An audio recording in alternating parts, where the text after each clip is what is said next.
साथियों, अभी हम लोग रिस्पना पुल के समीप मौजूद हैं और आप देख सकते हैं हमारे तमाम युवा साथी महापंचायत के पोस्टर चस्पा करते हुए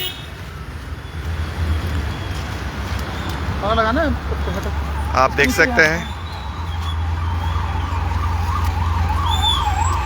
महापंचायत की तैयारी को लेकर ये पोस्टर पूरे शहर में, देहरादून के हर हिस्से में आज हमारी टीम इस अभियान में जुटी हुई है।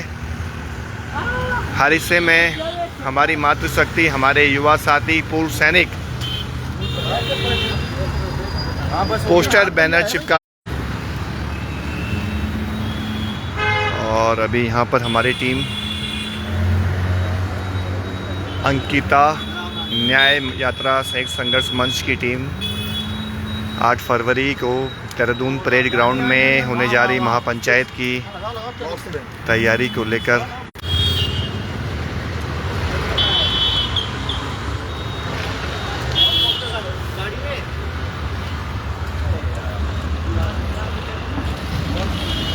साथियों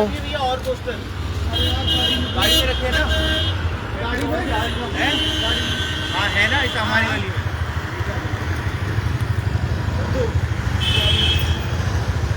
साथियों, आप सभी से अनुरोध है 8 फरवरी को आप देहरादून पहुँचें। परेड ग्राउंड में महापंचायत होने जा रही है। आप सभी से अनुरोध है इस महापंचायत का हिस्सा बने। दिन आप सबको याद रखना है। यहाँ पर हमारे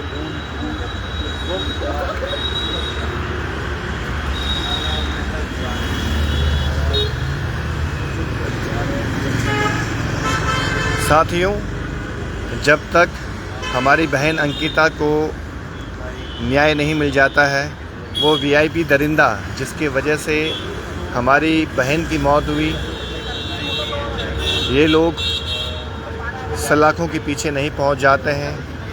ये लड़ाई कमज़ोर नहीं होनी चाहिए।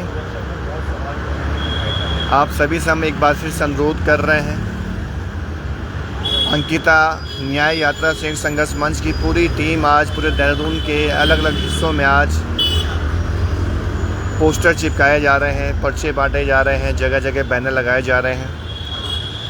बेहद सीमित संसाधनों में इस कार्यक्रम को सफल बनाने के लिए पूरी टीम युद्ध स्तर पर जुटी हुई है और तमाम तरह से जो संसाधन आम जनता की ओर से संयुक्त संघर्ष मंच को उपलब्ध करवाए गए हैं, उसी के माध्यम से ये पर्चे, पोस्टर, बैनर तैयार हुए हैं। इसके साथ यहाँ पर महापंचायत का भी एक बैनर लगाए हैं, ये देख सकते हैं। एक साइड आप सुरक्षा की बात करते हैं और एक साइड आप बताते हैं। और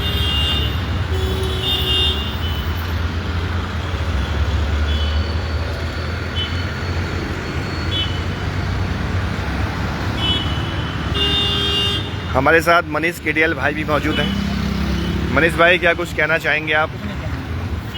अरे छोड़ो, 8 तारीख को आप सभी को आना है। सूरज भाई, कुछ कहना चाहेंगे आप? मैं यही कहूँगा कि 8 तारीख को सभी को आना है, क्योंकि ये हमारे सुरक्षा की बात है, हमारी परिवार की बात है। तो हर परिवार से एक बंदा ज़रूर पहुँचे महापंचायत को, और जितने भी कोशिश की जा रही है, चाहे वो गुमराह करने की, चाहे वो हमें एक तरीके से नीचा दिखाने की, लेकिन वो नहीं सहा जाएगा। उत्तराखंड जाग चुका है, वो समय आ चुका है। 2027 है ये और 2026 अभी चल रहा है। तो अगर अभी से हम जागेंगे तभी हम फैसला कर पाएंगे 27 में। इसलिए अभी से जागना ज़रूरी है और ऐसी महापंचायतें आगे लगातार होती रहेगी। और ये हमारी महापंचायत हमारी बहन अंकिता भंडारी और हमारी पूरे उत्तराखंड की समस्त हमारी नारी शक्ति और मातृशक्ति के लिए है। तो आपको ज़रूर आना है महापंचायत 8 फरवरी को।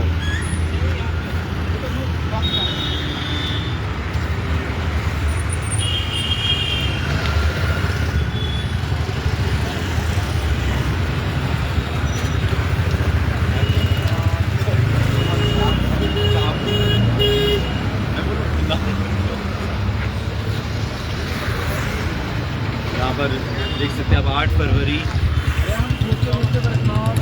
यहाँ पर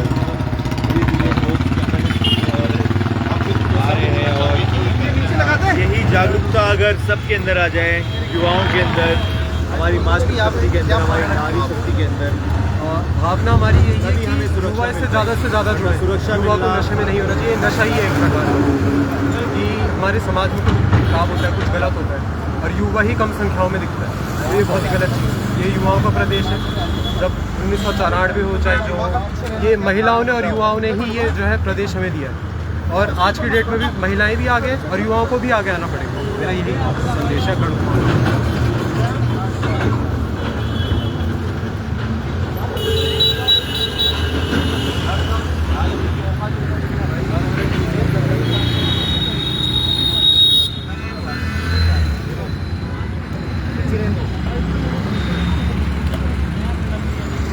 इस समय अंकिता न्याय यात्रा से संघर्ष मंच की टीम रिस्पना विधानसभा के समीप पोस्टर चिपकाते हुए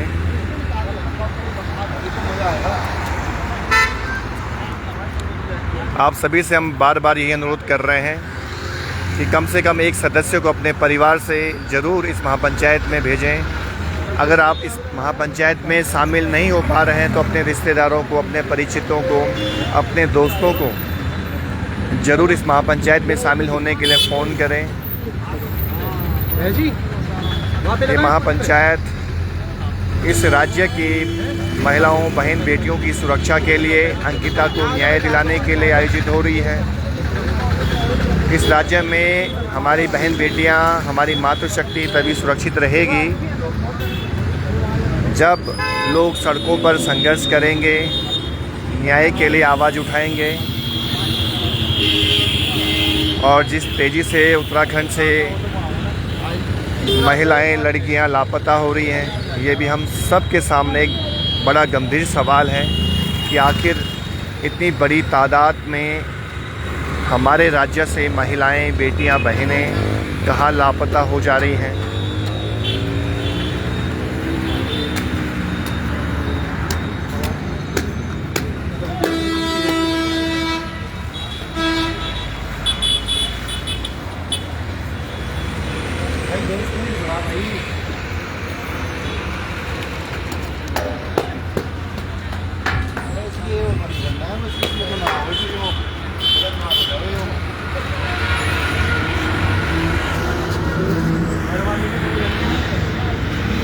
मैं अनुरोध करना चाहूँगा देहरादून के तमाम लोगों से, हरिद्वार के तमाम लोगों से, ऋषिकेश, कोटद्वार, रुड़की,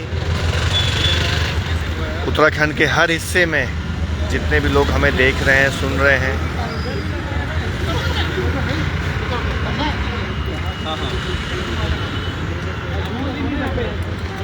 आप सभी महापंचायत का हिस्सा जरूर बने। महापंचायत में आंदोलन की एक बड़ी रणनीति बनाई जाएगी और जिस तरह से उत्तराखंड सरकार का पूरा तंत्र, पूरी मशीनरी वीआईपी को बचाने के लिए तमाम षड्यंत्र किए जा रहे हैं। हमने देखा अंकिता भंडारी के माता पिता के बजाय अनिल प्रकाश जोशी की एफआईआर पर सीबीआई जांच हो रही है, तो कहीं ना कहीं एक बड़ा संदेह इस जांच पर सभी लोगों को है। इस मामले में शिकायतकर्ता अंकिता भंडारी के माता पिता होने चाहिए थे। लगातार इस बात को लेकर भी आंदोलनकारी ताकतें इस सवाल को भी उठा रहे हैं कि आखिर क्या वजह रही। अनिल प्रकाश जोशी की शिकायत पर सीबीआई ने एफआईआर दर्ज की और अज्ञात लोगों के खिलाफ इसमें एफआईआर दर्ज हुई है, जबकि 2 लोगों के नाम सामने आ चुके हैं, दुष्यंत कुमार गौतम और अजय कुमार। इन दोनों आरोपियों को जांच के दायरे में लाने की भी मांग है। इसके साथ ही साथ वीआईपी को केंद्र में रखकर जो जांच की मांग की जा रही है, सुप्रीम कोर्ट की सिटिंग जज की निगरानी में जांच हो। इन तमाम सवालों को लेकर जिन लोगों ने सबूत मिटाए, जेसीबी से सबूत मिटाने की कोशिश की, इसमें चाहे मुख्यमंत्री के आदेश शामिल रहे हों, चाहे अन्य लोग शामिल रहे हों, एसआईटी की जांच को जिस तरह से प्रभावित किया गया, तमाम सबूतों को नष्ट किया गया, ये तमाम ऐसे सवाल हैं जो महापंचायत में इनको लेकर बातचीत होगी। पूरा घटनाक्रम महापंचायत में आम जनता के सामने रखा जाएगा और इस राज्य की महिलाओं की सुरक्षा का सवाल सबसे बड़ा सवाल हमारे सामने है। और जिस तरह पिछले दिनों देहरादून शहर में, ऋषिकेश में, अन्य हिस्सों में महिलाओं की हत्या हुई है, अपने आप में कानून व्यवस्था पर लगातार सवाल खड़े हो रहे हैं। महिलाएं सुरक्षित नहीं हैं। महिलाओं की सुरक्षा एक बड़ी चिंता का कारण बनता जा रहा है।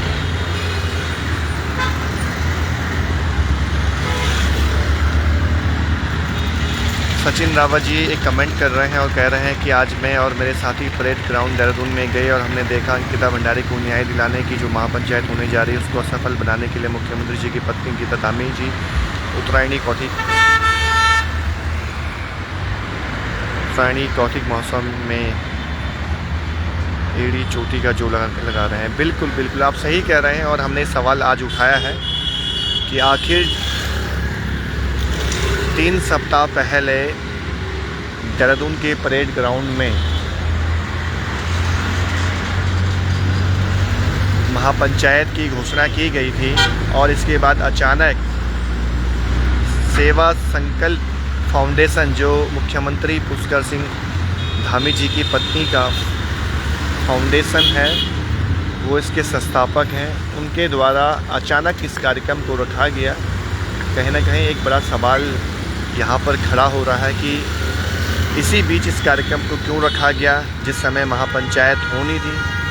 और आज हमारी इसको लेकर एसपी सिटी से भी बातचीत हुई, उन्होंने हमें बुलाया था। सिटी मजिस्ट्रेट से हमारी बात हुई, एक मीटिंग हमारी उनके साथ थी। तो उन्होंने कहा कि आप अपने कार्यक्रम को अन्य स्थान पर शिफ्ट कर लीजिए क्योंकि परेड ग्राउंड में वहाँ पर सांस्कृतिक कार्यक्रम चल रहा है, उत्तरायणी कौतिक चल रहा है, उसमें व्यवधान हो सकता है। तो हमने उनको साफ कह दिया है कि अब हम कार्यक्रम की पूरी तैयारी कर चुके हैं। पिछले कई दिनों से लोगों को सूचना हम परेड ग्राउंड की दे चुके हैं। अब कार्यक्रम हम यहीं पर करेंगे, कार्यक्रम यथावत रहेगा, हम इसको स्थगित नहीं कर सकते हैं। ये आज हमारी सिटी मजिस्ट्रेट के साथ मीटिंग हुई, इसके साथ ही साथ वहाँ पर एसपी सिटी भी मौजूद थे। तो जो सवाल कमेंट के जरिए आपने उठाए हैं सचिन रावत जी, तो निस्संदेह जो ये कार्यक्रम रखा गया है सांस्कृतिक आयोजन और इसमें जो पैसा खर्च हो रहा है, हमने ये भी बात कही है कि फाउंडेशन इसको सार्वजनिक करे कि उनके पास करोड़ों रुपए कहाँ से आ रहे हैं। इतना भव्य कार्यक्रम किया जा रहा है, तमाम इसमें लोक गायकों को बुलाया जा रहा है, तमाम यहाँ पर बड़े बड़े सिंगर पहुँच रहे हैं, बड़ा यहाँ पर पंडाल लगाया गया है। इतने बड़े कार्यक्रम के लिए करोड़ों की धनराशि खर्च हो रही है, तो ये पैसा कहाँ से खर्च हो रहा है, इसको सार्वजनिक करें, इसको सार्वजनिक किया जाए। क्योंकि हमारे पास कई अधिकारियों के भी फ़ोन आए, उनका कहना है कि उनसे पैसे लिए जा रहे हैं इस कार्यक्रम के लिए, अन्य रिसोर्सेज के माध्यम से भी इसके लिए पैसा जुटाया गया है। तो ये सवाल अपने आप भी एक बड़ा सवाल है, आखिर अंकिता भंडारी की लड़ाई को कमज़ोर करने के लिए सरकार किस हद तक जा रही है, किस तरह के प्रपंच रचे जा रहे हैं, किस तरह के षड्यंत्र साजिशें हो रही हैं, ये उत्तराखंड की जनता देख रही है। इनके जो नापाक इरादे हैं, उत्तराखंड की जनता इस बात को भली भांति समझ रही है। हमारा यही कहना है, इनके मंसूबे बिल्कुल भी कामयाब नहीं होंगे। और आपने देखा होगा जब मूल निवास और भू कानून को लेकर 24 दिसंबर 2023 को एक बड़ा आह्वान किया गया था, एक बड़ी रैली का, जिसमें 25 से 30 हज़ार लोग जुटे थे। उस कार्यक्रम को भी फेल करने के लिए भारतीय जनता पार्टी ने एक कार्यक्रम रखा था जिसमें तमाम लोगों को जुटाया गया। और एक बार फिर यही कोशिश हो रही है कि इस कार्यक्रम को किसी तरह से फेल किया जाए।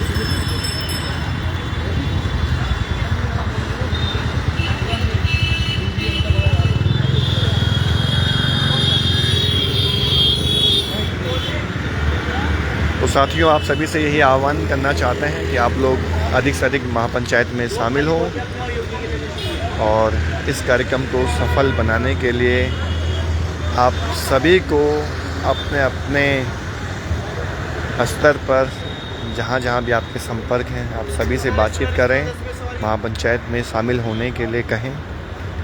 हज़ारों की संख्या में इस बार महापंचायत में लोग जुट रहे हैं। पूरे प्रदेश भर से लोगों के फ़ोन हमें आ रहे हैं। देश भर में जहाँ जहाँ भी उत्तराखंड के लोग हैं, दिल्ली से लगातार फ़ोन आ रहे हैं, भोपाल से, चंडीगढ़ से लगातार लोग फ़ोन कर रहे हैं कि हम भी महापंचायत में शामिल होने के लिए आ रहे हैं। और आप जो भी लोग देहरादून में हैं, जब दिल्ली, चंडीगढ़, भोपाल से लोग आ सकते हैं, मुंबई से भी यहाँ तक लोग आ रहे हैं, तो आप लोगों को भी इस कार्यक्रम में शामिल होना चाहिए। ये हमारी अस्मिता, हमारे अस्तित्व की लड़ाई है। इस राज्य की महिलाओं की सुरक्षा को लेकर लड़ाई है। हम लोग अपनी आवाज़ को बुलंद करें, मुखरता से इस बात को उठाएं और मजबूती से हमें इस लड़ाई को लड़ना है। सवाल अंकिता भंडारी का न्याय का भी है। अंकिता को न्याय दिलाने का है, वीआईपी को जेल पहुंचाने का। इसके साथ ही साथ तमाम उन बहन बेटियों को भी न्याय दिलाने का है जिनको न्याय नहीं मिल रहा है, जो लापता हो जा रही हैं, जिनके साथ न जाने क्या क्या घटनाएं इस राज्य में हो रही हैं। उन तमाम बहन बेटियों की सुरक्षा का सवाल है और इसको लेकर हम सब लोग चिंतित हैं। जो घटना अंकिता के साथ हुई है वो कल घटना किसी और के साथ भी हो सकती है। इसलिए हम सब लोग इस संघर्ष को आगे बढ़ाएं, इस संघर्ष को मुकाम तक पहुंचाएं और लगातार सड़कों पर संघर्ष हमारा जारी रहे। आप सभी का बहुत बहुत धन्यवाद।